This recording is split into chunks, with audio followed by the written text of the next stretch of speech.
வணக்கம் friends, welcome to சுபீஸ் wonderland. இன்றைக்கி நம்ம பார்க்க போகிற ரெசிபி மொச்சை மசாலாங்க. ரொம்பவே சூப்பரான சைட் டிஷ் ரெசிபிங்க. கண்டிப்பாக நீங்களும் ட்ரை பண்ணி பார்த்துட்டு உங்கள் கருத்துக்களை கமெண்ட் பாக்ஸில் தெரிவிங்க ஃப்ரெண்ட்ஸ். இந்த தருணத்தில் சப்ஸ்கிரைபர் ஆகிய உங்களுக்கும் ஃப்யூச்சர் சப்ஸ்கிரைபர்களுக்கும் என்னுடைய நன்றி கலந்த வணக்கத்தை தெரிவித்துக்கொண்டு இப்போ மொச்சை மசாலா எப்படி பண்ணலாங்கிறத பார்ப்போம். வாங்க ஃப்ரெண்ட்ஸ். செய்ய தேவையான பொருட்கள்: ஒரு 1/2 kg பச்சை மொச்சை உரித்து எடுத்து வச்சுருக்கேன். ஃப்ரெஷ்ஷான மொச்சை. ஒரு பிளாட் சைஸ் ஆனியன் கட் பண்ணி எடுத்து வச்சுருக்கேன். தேங்காய் 1 கப் துருவி எடுத்து வச்சுருக்கேன். கொத்தமல்லி தழை கொஞ்சம், தேவையான அளவு உப்பு, 1/2 டேபிள் ஸ்பூன் மஞ்சள் தூள், 1/2 டேபிள் ஸ்பூன் பெருங்காயத்தூள், சாம்பார் பவுடர் 1 டேபிள் ஸ்பூன், மிளகாய்த்தூள் 1 டேபிள் ஸ்பூன். இப்போ ஒரு குக்கரில் மொச்சை மூழ்கிற அளவுக்கு தண்ணி ஊற்றி எடுத்து வச்சுருக்கேன். இப்போ இதில் கொஞ்சோண்டு மஞ்சத்தூள் ஆட் பண்ணிக்கிறேன். தேவையான அளவு உப்பு ஆட் பண்ணிக்கிறேன். இப்போ இந்த மொச்சையை 5 விசில் வச்சு பாயில் பண்ணி எடுத்துகிட்டு வந்துக்கிறேன். இப்போ ஒரு பேனை ஹீட் பண்ணியிருக்கேன். இதில் 2 டேபிள் ஸ்பூன் எண்ணெய் விட்டுருக்கேன். இதில் ஃபஸ்ட்டு ஆனியன் ஆட் பண்ணிக்கிறேன்.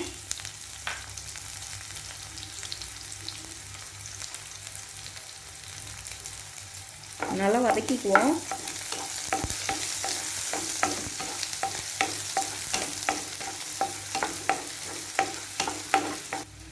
ஆனியன் நல்லா வதங்கினதுக்கப்புறமா நம்ம மஞ்சத்தூள் ஆட் பண்ணிக்கலாம். இது நல்லா வதக்கிக்குவோம்.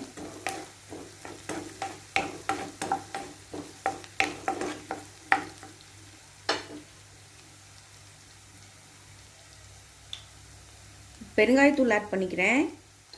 எப்பொழுதும் எந்த பயிர் வகைகள் செஞ்சாலும் நம்ம இந்த பெருங்காயத்தூள் ஆட் பண்ணிக்கிட்டா ரொம்ப நல்லது.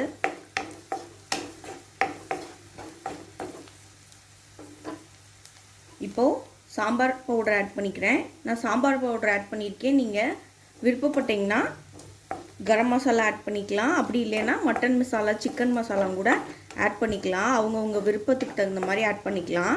நான் இன்றைக்கி சாம்பார் பவுடர் தான் ஆட் பண்ணியிருக்கேன்.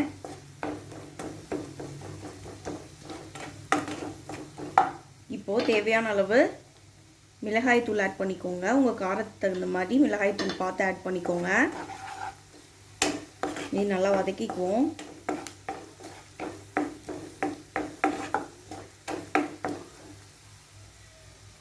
தேவையான அளவு உப்பு ஆட் பண்ணிக்கலாம். ஆல்ரெடி நம்ம உச்சைக்கு உப்பு போட்டு வேக வச்சுருக்கோம். அதனால் உப்பு பார்த்து ஆட் பண்ணிக்கோங்க. இந்த மசாலா தகுந்த மாதிரி ஆட் பண்ணால் போதும். இந்த மசாலாலாம் பச்சை வாசனை போகிற அளவுக்கு நல்லா ஃப்ரை பண்ணி எடுத்துக்கணும். பச்சை வாசனை போனதுக்கப்புறமா நம்ம துருவி வச்சுருந்த தேங்காவை இது கூட ஆட் பண்ணிக்கலாம். இதையும் நல்லா மிக்ஸ் பண்ணிக்குவோம்.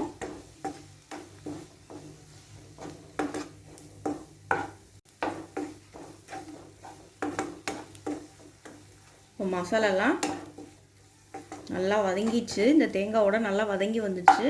இப்போ நம்ம ஆல்ரெடி பாயில் பண்ணி வச்சுருந்த மொச்சையை இது கூட ஆட் பண்ணிக்கிறேன்.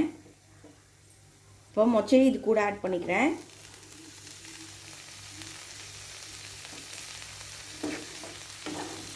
இதையும் இந்த மசாலாவோட நல்லா மிக்ஸ் பண்ணிக்கலாம்.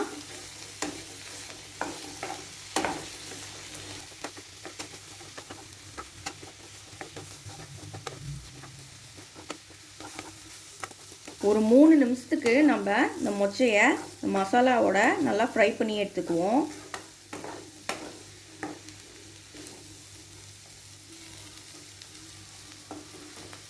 ஒரு 3 நிமிஷம் நம்ம சிம்லேயே அப்படியே வச்சு விட்டுட்டோம்னா, இங்கே பாருங்கள், மொச்சை இந்த தேங்காவோட நல்லா மிக்ஸ் ஆகி எவ்வளோ சூப்பராக வந்துச்சு பாருங்கள்.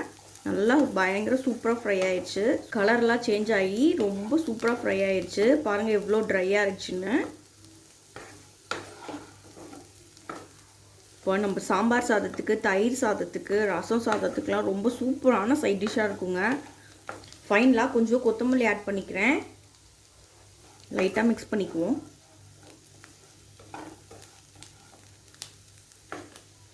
அவ்வளோதாங்க. இப்போ ஃப்ளேம் ஆஃப் பண்ணிக்கலாம். நமக்கு இப்போ சூப்பரான மொச்சை மசால் ரெடி ஆயிடுச்சு ஃப்ரெண்ட்ஸ்.